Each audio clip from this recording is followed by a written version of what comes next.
we're going to talk for a little bit, and then I think we'll probably try to squeeze in like 15 minutes worth of questions.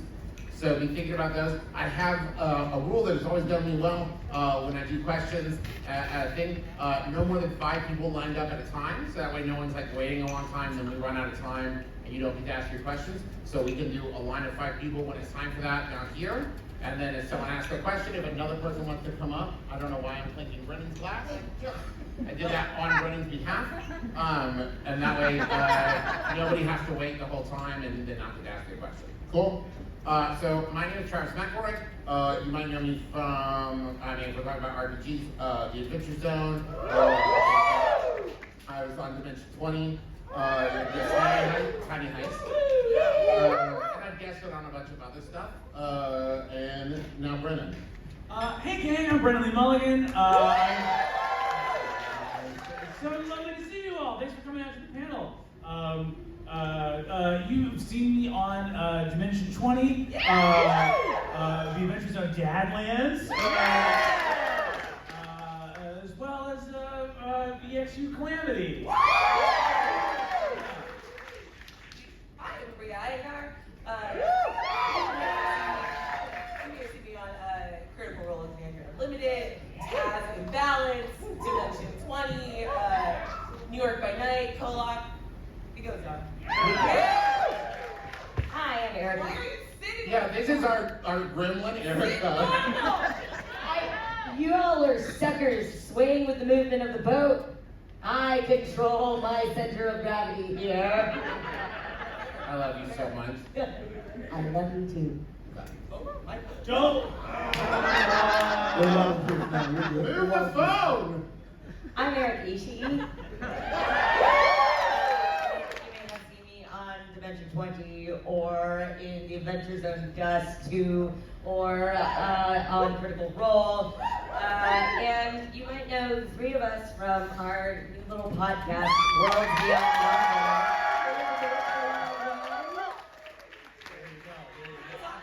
I'm still so used to not talking about it. I know, we had to keep that shit under wraps for 2 years. So long!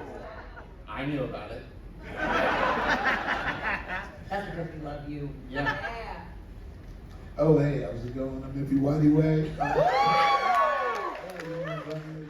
Done the Gauntlet D20. You've seen me in Marcus, St. Vincent, Terry, and then Critical Rejects when we did that one thing. Yeah, back in Geek and Sundry. Critical Reject. Yeah. Yeah, we've been the Critical Role B team from day one. Yeah, oh yeah. Yeah, exactly. So listen, there's another critical thing that does not exist anymore. The real ones remember. It was good. Shout out. Hog Wild, we will remember you. I haven't been on the Adventure Zone yet, but I guess we'll see soon. One time. Yeah, we'll see how this cruise goes. I'm on the fence. We'll see. Yeah, you got, wheel me in. Yeah. I make all the casting decisions. So my first question is, I think what's interesting here, is there anybody here in the audience who plays role-playing games? I'm just kidding. But who does like actual play, podcast or video series, or yeah. So there's a difference between like playing it at home with your friends versus like making it as a like consumable product for an audience. So I would love to know your guys' thoughts on like how do you find, what do you think are the differences? Where do you like make decisions where it's just like let's focus more on this because it works better as like a narrative story thing versus just like having fun with friends? Ooh, can we? Oh, You go first. Yeah, I love talking about this just as a creative and a nerd because it's, we all know and love tabletop games and we play them. And I feel like when you play at home, it's a home game. You can lean more into metagaming just to fuck with your DM. You can like you're just trying to find the combination to kind of it feels like more of a game. Whereas actual plays, it's entertainment. So it's like what is best for the story? What is going to create a cohesive lore that we're building together at this table? And also what the way my philosophy going into actual plays is like, I want to create cool moments that people want to do at home. So if I get a blade that lets me teleport and the floor is falling out, I'm like, let me fall into the void and stab myself and teleport back up. So cool. I think about that move all the time. It's so good. So does Marcus, it hurt. I played a lot of tabletop games before I was doing it publicly. And the primary difference is that there is no wrong way to have fun in a home game. Whereas if you're telling a story to be consumed publicly, there are guidelines. There are a lot stricter guidelines. You have to serve the story. You cannot do this is just what my character would do. You have to keep things moving, whether it's live play or edited. You really have to work collaboratively with everybody to move things forward. And I think that's something that is kind of missed in translation, because a lot of the best performers make it look so easy to just kind of tell this story collaboratively and it all weaves together, but it is really kind of a conscious effort, I think, for a lot of us, of having a goal and working towards it, even if we don't discuss it. Like, you know, in Vampire, there were sometimes story beats that would be like, okay, we have a guest next week, so to get from A to B, you have to get from A to B. How you get there is up to you, but you know, there's a goal. Whereas with us and Wizard, Witch, and Wild One, we're just like, let's see what happens, and yet somehow just interweave this like web. No, 100%. Well, you kind of took my big answer, which is that like bullet time, like actual play bullet time, where you're like, we are reacting like in the moment, and you don't want to let any like lag space exist. Even if there is an edit with like Dimension 20, you're trying to move as fast as you can where there is a more relaxed vibe. I want to speak a little bit about like the difference in DMing in home games versus like stuff publicly. I think, at least for me personally, that's where like home games are where I get a lot of my like, all right, I don't know if this mashup makes any fucking sense, but let's try it. Like, Acrobat only came out of a home game where we were playing Blades in the Dark. Beyblades were involved for the role. Wait, sorry. Was it Beyblades in the Dark? It was Beyblades in the amazing. Dark. Woo! It was Beyblades in the Dark, and then, but if you're familiar at all with like the setting of it, it's this very like kind of steampunky Victorian thing, and there's ghosts in it too. And we're like, well, what if we do Good Society inside of it when we do a flashback? So it became Beyblades in the Park, which was so many levels of like, this is so much like weird RPG, like I'm jerking off and it's a weird story and it doesn't make any sense. Wait, like as a mechanic, jerking off as a mechanic? That's weird. Yes. That's how you get Roll the to Beyblade jerk off. game. Ah, critical hit. Yeah, go ahead and send me that PDF. Yeah, okay.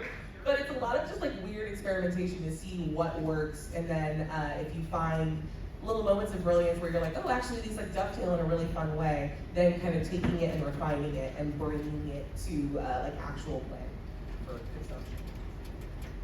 I think that's absolutely accurate. I think that there's a huge component of the games that I've been fortunate enough to play in actual play circumstances, whether podcast or video actual play, that are strikingly close to home games. Like, I think that for the most part, some people just in their style of wanting to play cinematically. Some tables are just gonna find that natural way of being like, oh, I really want every moment to feel like it's like I'm living in a movie, I'm living in a story. So I'd say that similarity for me is way more close than it is separate.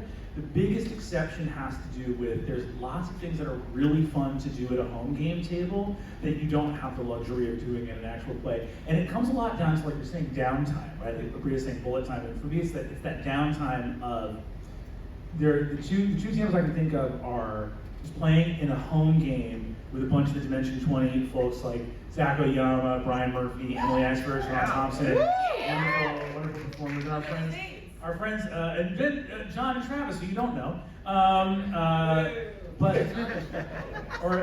John Wolfe and Travis Hellwig. Sometimes people exist in the world and play D&D who are not themselves D&D actual play performers, and I promise, I swear. Why are they capitalizing on it? I don't understand. Turn their hobby into a... They're having fun, but not for money? Yeah, believe it or not. What a waste!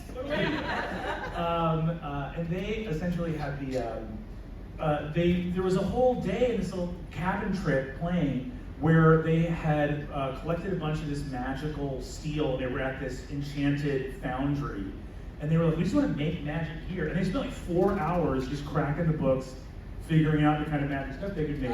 If it had been a podcast, or if it had been a show, it would have been unwatchable. It was the most fun we've all ever had, right? It was so fun. It was like, oh, what's the cool magic stuff I can make? It's just sort of like in a video game when you like open your skill tree up and you're just like, what can I invest in? It's really engaging as a player, but if you're an audience member and you're not able to be involved in the making of those choices, less so. Similar, I have a 14-year home game that had a heist planning, and this was the opposite of how Blades in the Dark works. It just sort of like is great for actual play because it skips that part. Yeah. But I was playing in this long-running home game where people are like, "Don't skip the planning." Like that's my favorite part. And there was it was 6 hours. I had given them the whole compound they were breaking into and every one of its defenses. And I said, that's it. So instead of having a montage like where Danny Ocean and the rest of Ocean's 11 do it, it was straight up 6 hours of here's how we beat this puzzle. And let me be very clear, there are some ways in which you can have a public performance that is just hours and hours of planning. But you know, most of the time, you have production concerns. Yeah, I mean, I'd say the number of times that on an Adventure Zone, someone has said the phrase, "We've talked about this enough, it's time to start doing it," which is not a thing that I think like we would say if we were playing it not for an audience, like because we have fun like making jokes and discussing the thing and coming up with a plan. But then after a while, it's just like, yeah, man, we get what you're gonna do. Oh yeah. Do it now. Oh, And we're like, yeah. yeah. You got it. Do you ever find like when you're playing, is it hard for you to transition between? I don't play home games at this point, right? Where I'm like, if I'm gonna play, I need to make money. No, it's just that I have 2 kids and like 3 other careers going at the same time, and so like I don't really have, and I don't really know anyone in my hometown who plays. But do you have trouble transitioning between like a mindset of a home game and an actual play like mindset? I think, like Brennan was saying, my home games now, which I have very little time for, unfortunately, I just also am friends with people who want to play similarly to me. I ran my first game of Honey Heist for my girlfriend.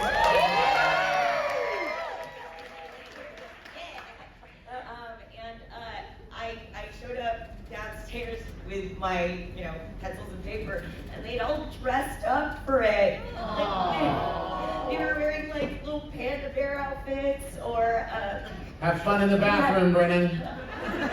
Remember when he was giving you a bunch of shit when you took a shit during his game? No, don't mess with his coffee, please. Please, I need him to be in a good mood or I'll hear about it all day. I'll have to give him some Cheez-Its later. So I feel like, if, I don't. Thank you. Oh, thank Oh. you. Oh!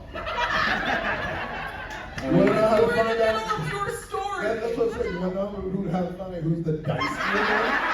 And then he just stops talking and runs to grab the whole thing of dice. We all wanted some of that dice, but you ran for it. Yeah. Aabria took your coffee. Dang. Whoa, you snitched! Just immediately. What? How are you still surprised when I do this? I'm just saying, like, you're a As chaotic as father. I am, I have a hard time lying. I saw him looking and I thought, what would I do if it was You me? would find it. He's a very good finder. so sometimes our home games end up kind of similar to the, Throw a die, Erika. Don't. Keep telling your story. Yeah, my home games, which I have very little time for, tend to be a little more similar to my live games.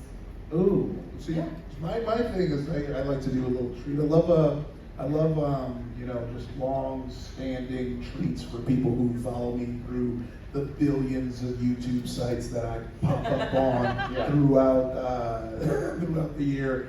And so I always try and play. There's 2 things I try and do. I try and play a different class each time. So if you never see the same class. And then I just did a trio that started with Ulfgar Fireforge because his thing was he was all like bullshit talks, money walks. He's all about money. And then you had Marcus, who was like chasing, you know, wealth. And so there's like a third money grubby guy I want to play because I want to do like the gold trio. And I think this person, because the first guy was seeking wealth, Marcus came from wealth and lost it, and then the next guy I want to play is just going to be rich. Yeah. Now I Erika. So, Andy and Erika, you guys have all experience DMing as well? I know Brennan did, but yeah. Oh yeah, but all my DMing stuff has been like weird shit. Like there was the Initial D like game that I like cooked up, and I was DMing, and then I did a Black Panther game that I DM'd. I'm still mad I wasn't invited to that. Yeah, I'm sorry. That was the biggest fumble. I got to be in it. What do you mean? Well, we needed a claw. Yeah. And I'm trying to think of like any. I mean, we're you know it's a boat. We can keep secrets. We've been trying to cook something on D20 where there's like one super ambitious idea I have, and then there's one that I'm just gonna DM the thing. Yeah. Yeah. Yeah, I haven't I like that Brennan took a sip, which makes me think I might have not supposed to say that, but Who knows what you're not supposed to say? Well put, Brennan. You're a master of subterfuge. That blew him up. There's things maybe you could say, and then there's things that I don't one. even know what a thing is. Define a thing. Maybe if he's lying. No, I know about it. Okay. Well, so my question I wanted to ask you then is like, what's like your favorite kind of player to like DM for? Like, you know, you sit down for a session, and maybe you've never played with the people at the table before, and one of the players like starts doing this or acting this way, and you're like, oh yeah, we're on. My favorite player is that moment when they look up from their character sheet and they just have that like, can I? And you're like, oh, you have a terrible idea. Yes, yes in advance. I just love that person that like sort of studied their sheet, they know their abilities, and they figured out this weird edge case that's just on the other side of like what's prescribed by the rule set. Yeah. And they just want to stretch it a little bit in that direction. That is my jam. My favorite is always like when a player is like, here's like 4 things about my character. I'm not gonna push them, right? Or it's just like, yeah, and I got separated from my parents when I was like 5, and you know, I've never seen a dragon, but I'd always loved you, and so. And then they're like, okay, there you go. And I'm just like, okay, Yeah. thanks for doing so much work for me. 100%. Like, thank you for the plot point. oh yeah. The snarky version is a wizard who knows his spells before it's his turn. Yeah. In their turn. It's really hard.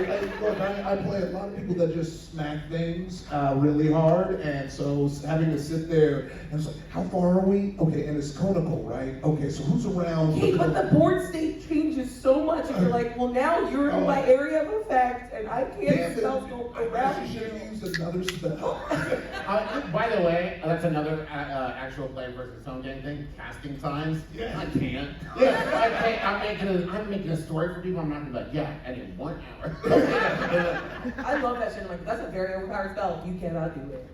But Maybe that cantrip, maybe. I do love what you were talking about, Aabria. I love when I play with new players and you're like, oh, you can do anything. And they're like, okay. I'm like, no, you can do anything.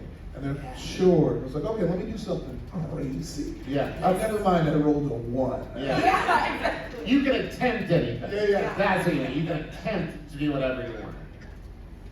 I think that there's, you said it's like what your favorite thing in a player is.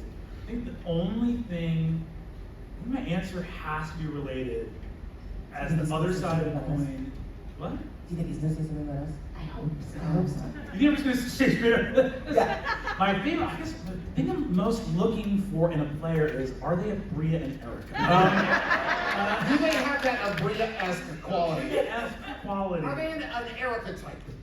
I'll say this: there's so many things I love. Like, there's an infinite number of things to love about players that are all different from each other. There's a million different qualities a player can have that are worthy of falling in love with. There is one thing that if a player does not have, it can't work. And so that kind of has to be the thing that I look for the most, which is just caring. Yeah. I think of a player, I think I've played, there's no, Let's hear it for Karen. I don't care who you are, I love Karen. Wait, but you just said you don't care. What? Ah! He explodes. Yeah, I think that there's a one-to-one. No matter how much practice you have as a dungeon master, if you're at a table with people who, for any reason, even very understandable reasons, are like not engaged, right? Either because they're, it's just like, oh, maybe this is like a little bit uncomfortable, or table, this is their first time doing tables out. It's just always a little bit more work. When you have a player who suddenly goes like, a weird NPC, I love them, I adopt them. Yeah. It's like investment in the world. Yeah. That's the juice that the game runs on. Now, you're right. I've never actually DM'd. Like, and it's gonna happen, and for sure, I'm running an arc of something at time. Well, if you're anything like me, you'll be really bad your first time. But you'll pick it up. You'll get it. But it's fun. I've accepted it. So the difference was I learned in front of a crowd. Which, hey, don't do that. Don't do that, everybody. Because I will say then, when I went into D&D and council, I DM'd like pretty full, like 24 hours of the campaign. Woo. And it was like, I felt so good doing it. Like I came away from that like, okay, now I've got it. I wish I'd started with that. And then on the other way, but like, yes, you'll do it and you'll do great. I believe in you. Sidebar, is that coffee jug? Is there coffee in there? Yeah. Oh, yeah. I'll be sliding up and hand it down. Would you like half and half? You got half an hour? Yeah, let's do that. You want a back rub? Jeez. I'll do that for water. Why are we getting up? Oh my God, everyone's the one that's sitting. Well, I'm While whatever happens at that end of the table happens, I think in probably about 5 minutes to start doing questions. But my other question is like whether it's building a character or building a world, whichever one you want to like talk about. Where do you start? Like, what's the thing where you're like, this is the center, and everything draws onto that? I have a cool answer for both. And I've said it before in like different interview cycles for things. I always start with the lie. And it's either the lie the character believes or the lie the world believes. And everything can sort of spring from that, and you can play a bunch of like, if that's true, then what other things are true. And then everything stays internally really consistent. So if you have a ton of time to build a character, you're like, oh, I know I'm gonna be playing this in a month. You can sit down and generate this character that feels really fleshed out in every direction. But if you're like walking into a room and they're like, hey, someone didn't show up, sit down. You're like, okay, what's one easy lie that my character believes that everything else springs from? And I think worlds work that way too. Like, what's the sort of thing a society believes, and usually it's not true overall, but then you can kind of build how the world looks because everything came from that sort of core concept. Ooh. See, for me, when I'm building a character, it tends to begin with some kind of neurodiversity thing, right? With Magnus, it was like PTSD. With Aabria, it was ADHD. Did you almost say my name? I almost said, yeah. That's great.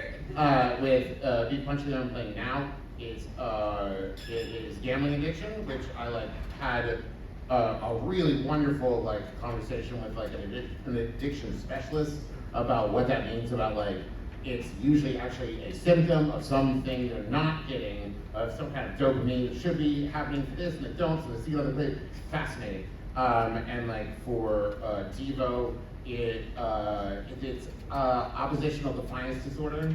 Of this thing of like, if it seems like authority figure says, hey, do this, then it's like, no, and narcissistic personality disorder, because like, to me, as someone who feels very symbiotic with my ADHD and has come to terms of like, it's not a separate part of me, and it's not like, man, I wish I could just get rid of it, because like, if I got rid of it, I wouldn't be the person that I like, right? And so it's like, it is me, I am it is that, right? Of like, I see characters that way, of just like, so much of who we are, good and bad, makes up who we are, right? And so that idea of like, I like thinking about where they have given into the negative parts, how they benefit from the positive aspects, where they have pretended like that wasn't an issue, where it's gotten them in trouble, where it's helped them succeed.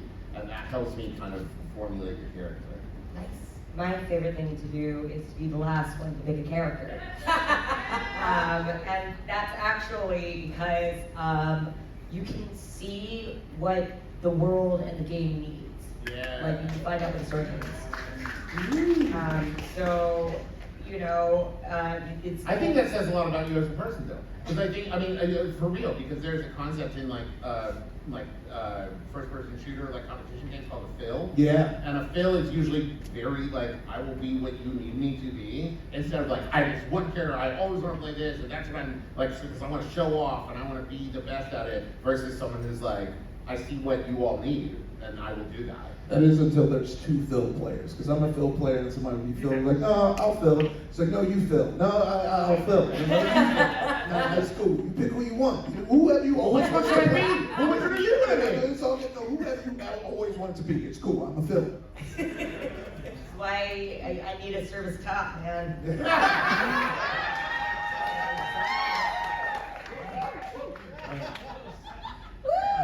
It's that kind of cruise, Brennan. You missed the first 2 days. There was a lot of orientation you missed. I think with worlds, I like to, whenever I'm building a world, I like to end that world, right? You know, so I'm like, what is the world-ending event that I'm going to lead up to? What is the big thing that I want to happen, whether it be in years or in a couple months, and what change is going to happen after that event happens? Can it be prevented? And that's usually where I start with the world. And once I get that idea down, I'm like, okay, who is going to be the cause or the person trying to prevent it? And how do they interact with the players? For players, it's the same thing I do when I write a one sheet, or, you know, am I pitching something? It's like, what is their lifelong drive? And what is going to happen after they have it? So I played a half-orc, Ben Strongjaw, who he was a half-orc because his mom was in this nomadic tribe, and then these orcs were nomadic, and then they banged when they were at a standstill. And then his dad. Yeah, it'd be hard to do while you're walking. Yeah. Coward. And so I was like, he's searching for his dad because he thinks he wants to kill him.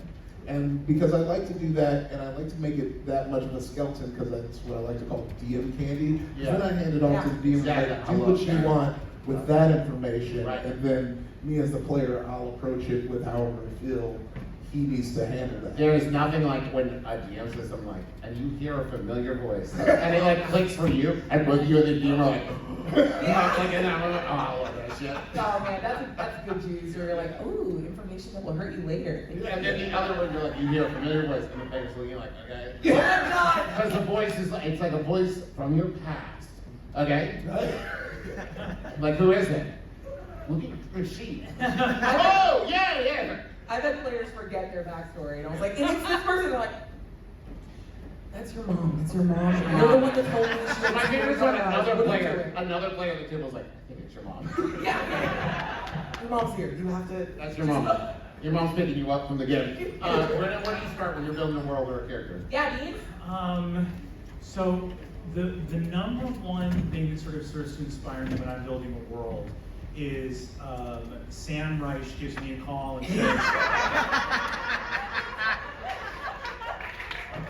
and says, you have 3 weeks, you dumb piece of and I go, and I start typing.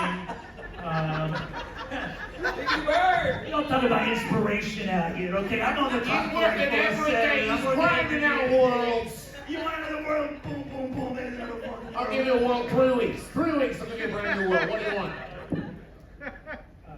What's that? Talk about you. Characters are due today for a thing. Characters are due today for. You haven't finished your character? No, wait, you did? Yeah, I did that night. And there you have 2 different kinds of players. And scene. All right, let's do some questions. Down here on the mic, remember 5 at a time. A bunch of people stood up. Be patient, we're going to do 5 at a time because we're not going to have a super long line. Oh no, they're rebelling, they're not listening. Don't all stand up at the same time, you're going to give me heart palpitations. Okay, hello. You can give us your name. If you would like to give your pronouns, you can. You don't have to. And your question, please. Alrighty. Hi, my name is Rowena, she, hers. I play D&D with a bunch of guys who've been playing for a lot longer than I, who have all DM'd one-shots, mini campaigns, long-form campaigns. Do you have any advice for someone like me who hasn't really DM'd a bunch, how to DM confidently, knowing that your players know the rules and D&D so much better than you? Play a different system.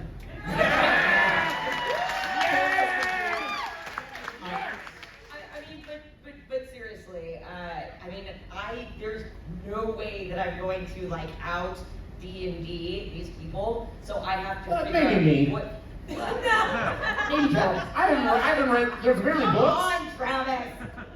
But figure out what you can bring to it that is unique.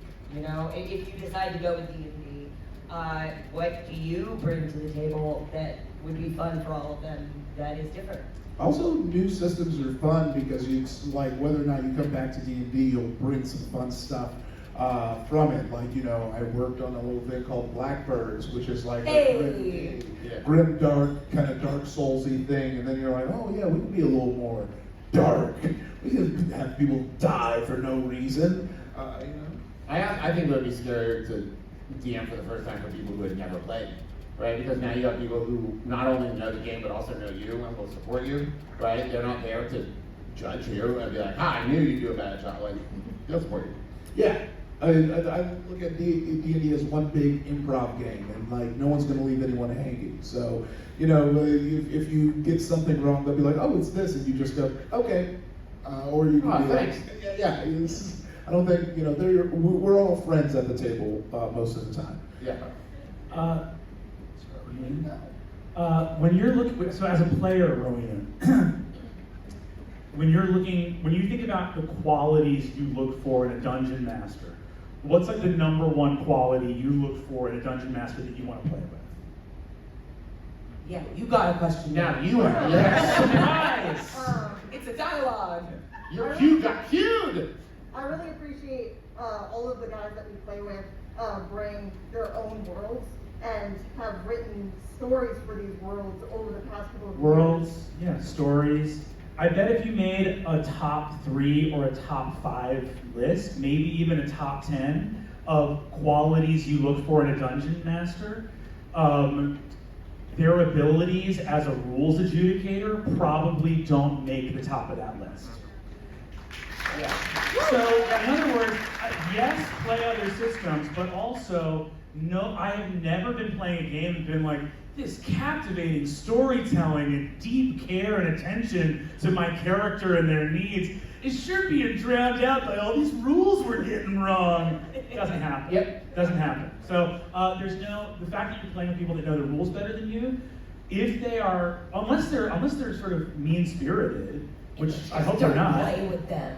But, you know, unless they're, like, their knowledge of the rules, they're not going to be sitting here being like, let's see if you get surprise rounds right. They're just going to be going, oh, amazing, someone's telling a story for us. They're going to be really grateful. Yeah. And so it's not, I would not worry.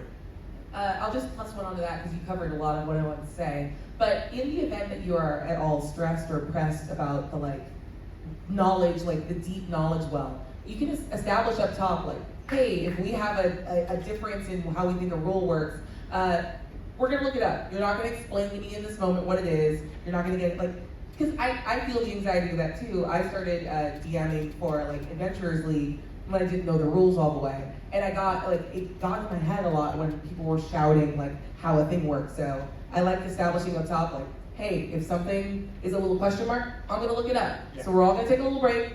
I'm gonna look it up, and then we're gonna move from there. You don't have to explain it to me. So making sure that you establish boundaries for what makes you comfortable and keeps you feeling comfortable and confident up top will allow it. If you're at a table with friends, they will allow it. All right. Thank you.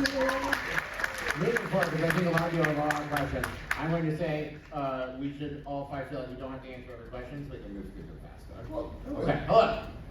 Hi, I'm Alicia, or Super Alicia, pronouns are she, they, so I'll never be her. And I would like to ask you all to pick one of each other. Would you pick one of each other and then choose a system that you would like to challenge another one in? I would love to challenge EB with mood punks. So. Oh. Yeah. Cool. Wait to challenge a DM off? Oh, to either more of a setting that you think would be a good challenge, like a situation to set, like pick someone else at the table. Oh, and gotcha. set them up. I will cheat and pick Brennan. There's a game called Supernormal where it's superheroes on their day off trying not to be superheroes. And I would both like to DM that for him and then have him DM it for me because I think it's one of the stupidest, most fun systems I've ever played. Nice. I want to run Dread for Aabria. Yeah. So if you're not familiar, it's just pretty much usually a horror storytelling game where there's a Jenga tower and you have to pull Wouldn't that blocks. be good right now on this boat? Yeah, not it work would be right this even second. better right now, I'm telling ya. Yeah, and so as the story progresses, pull blocks from the tower, and if the tower falls, your character is dead or mad, and so it like builds suspense very well. Nice. I want Iffy to run Demigod's Power Play Apocalypse game for me. Ooh. I've been reading this new game called Duster, and I'm going to try this to play it. Just so you can talking that cowboy hat. It's like a post-apocalyptic western. Yes, Nice. please. Yes, Okay, please. yes. You just said like 2 of my magic words. I want to LARP with all of you.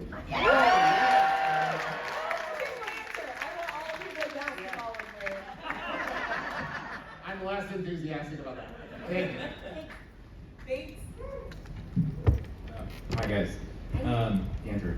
Hi. So I think in World Without Number, you guys are really elevating the form. It's really super affecting.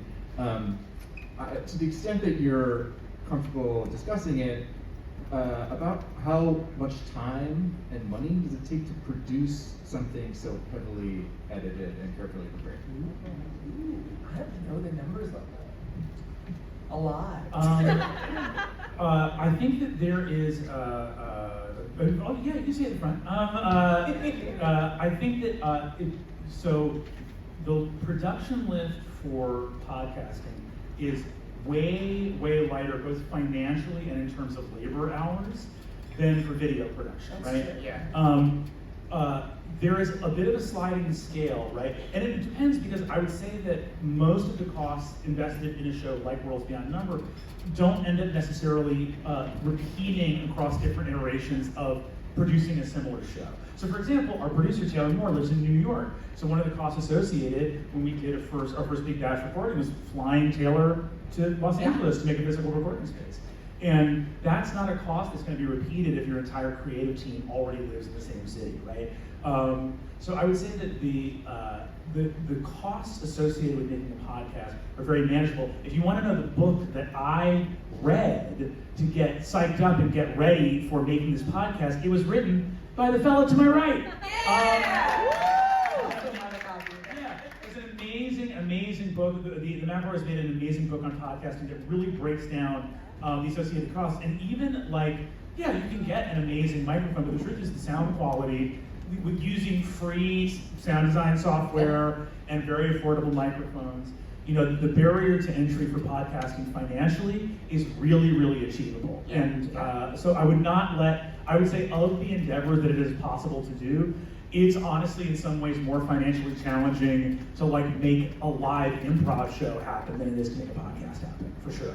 But I will say that like Taylor Moore is a certifiable genius. That, I will say that, just in general, I don't work on that, but money-wise is less important than the like talent cost Yeah. of like, oh, it's fine, but you need creative people If doing you it find for a job. producer that can do the kinds of things that Taylor can do, like you pay for them, you pay Yeah. what they ask. Thank you. Thanks, Keep guys. his bathtub full of milk. Can you guys pass me the coffee? Oh, yeah. If you give me my coffee. Hello. Hi, Hey! I'm Katie, she, they. My question is for those that do more DMing. I just finished DMing my first 2-year campaign. And I was wondering, 2 years? yeah. That's awesome. That's great. Thanks.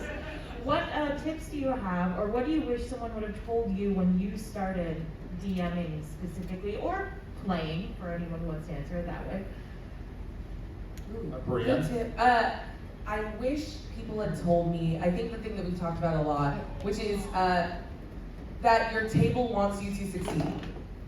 Just kicked over my water bottle and left. Delightful. Incredible. I think I wish people had reassured me up top that like you're at a friendly table. This is not adversarial, even though you feel walled off by like a literal DM screen.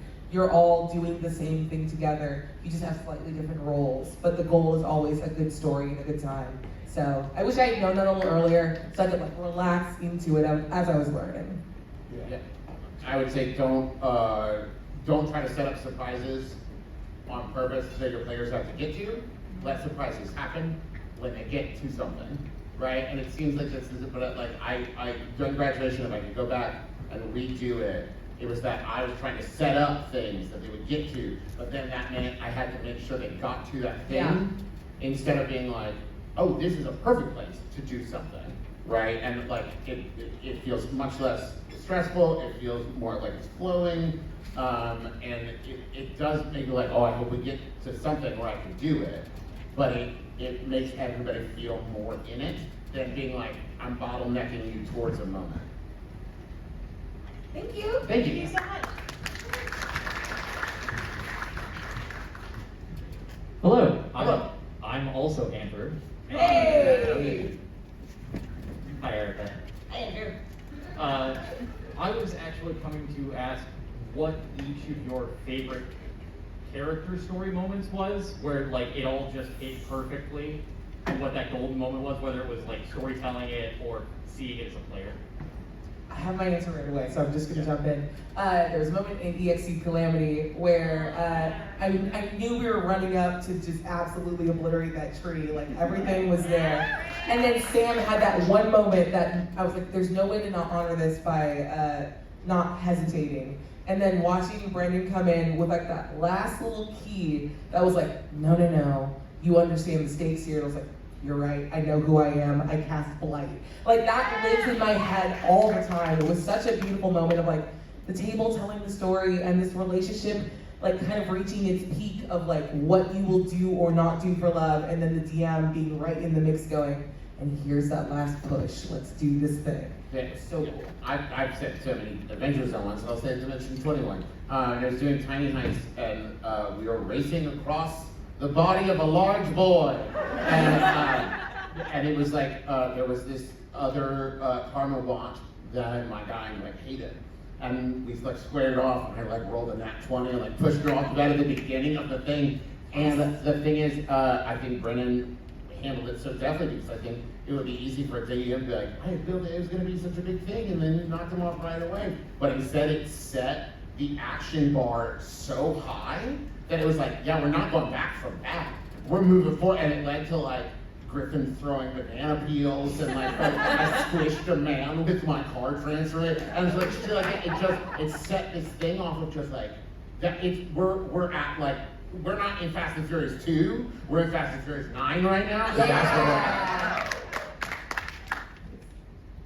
You know, I always talk about the escape from Bloodkeep moment, but to pick a new one, I would say when we were doing the Borderlands RPG and Ashley Birch was DMing, it was funny because it was just such a player moment because they had us all in an email chain like, what, you know, tell us about your player, and everyone was, you know, pretty much doing like just the right amount you need to convey the information. And I just happened to be sitting somewhere where I had all the time, and I sent like a paragraph about this long about my character's backstory, and then Ashley was like, well, anytime you can fit in anything you wrote in your backstory, I'm gonna give you a bonus. So it just kept like, I would just sprinkle in just a little piece of his story throughout for these bonuses. And it was a lot of bonuses because I wrote a shit ton of backstory for no reason.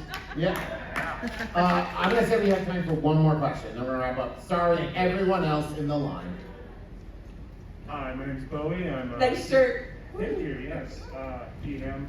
I have a question that I think is probably gonna mostly just be for Brennan here, but I'm hyper competitive. I'm No, you're not. I am. fuck you. So I'm also no, I don't actually mean that. No, I know. Hey, I knew it was a bit. It's cool. And I'm also like hyper analytical. I master systems, whether it's board games, otherwise. And so I ended up DMing a lot, because I really wanted to be a great experience, and knowing these systems makes me feel more confident in reference to like the good skills of DM. I do think that confidence is great, and that can come from rules, but it isn't necessary for sure. But nonetheless, that I focus on myself a lot, and it's really tough when I'm a player to pull away from that hyper-competence.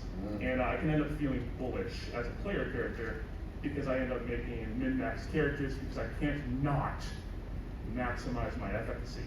And I've seen Brennan especially, which is why I suspect he might feel this, like play characters who have like maximum, like of something or another, his battle master fighters and stuff. It's like, how do you temper that urge? It's tough for me even in board games, much less over a campaign. It's a great question. How do I temper the urge to? Hey, ask someone who's GM for Brennan several times. I'll just point out that that's a great question, Bowie. With the different, so like the two PCs that I've played on Dimension 20, there's Evan, who had a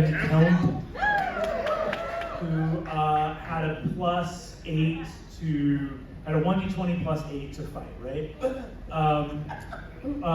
Kids on Brooms is not a combat-centric system, right? Yeah.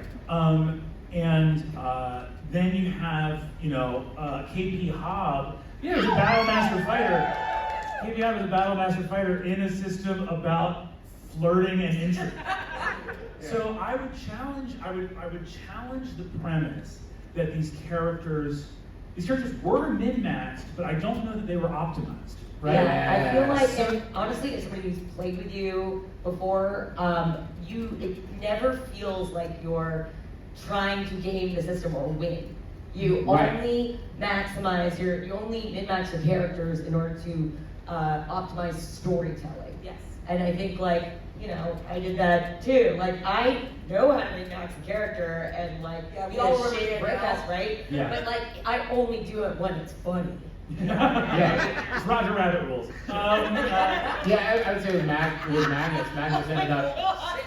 Magnus ended up being able to do something like 9 attacks in a turn or some shit. It was weird. Yeah. But I also would try to do rolls and checks that I knew he wasn't good at. Because it was in the moment, someone needs to try to do this thing, so I'll do it. And it's like, yeah, but you have a -3 to that thing. I'm like, yeah, but you can still do it. Can I tell you? Oh, sorry, I was going to say, I want to tell you the thing, min-maxing optimization has it's sort of corona around in the gaming space, that there's a negative association with it.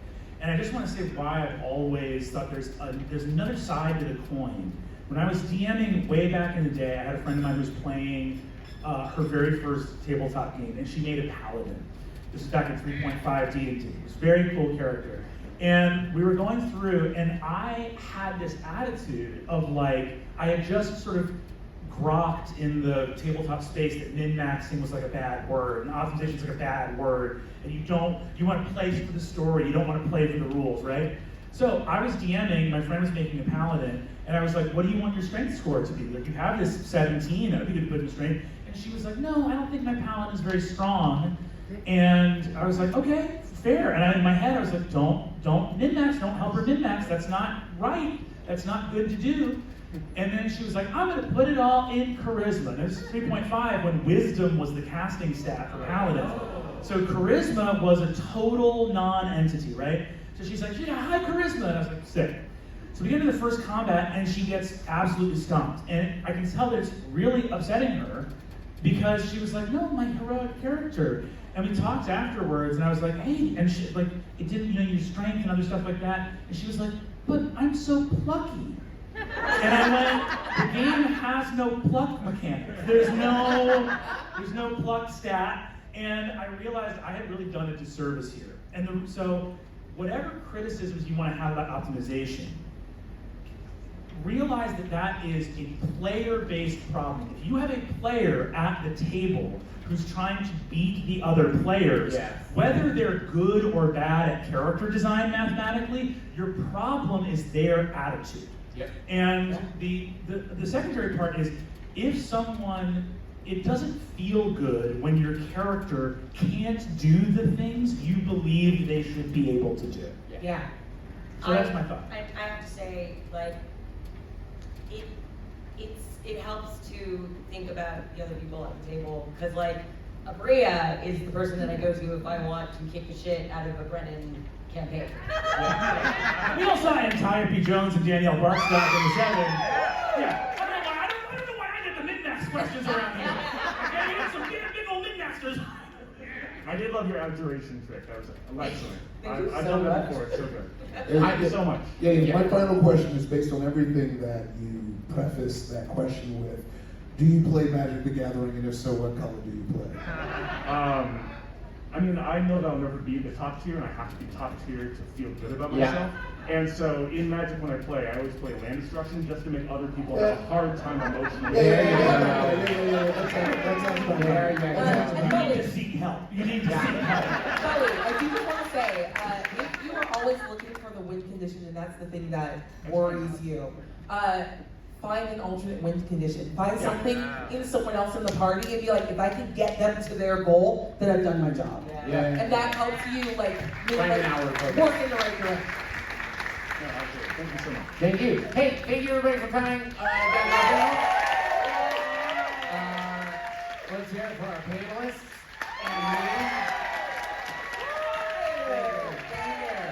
Do you guys have anything today or tomorrow that you're like, hey, make sure you come to this and see this thing?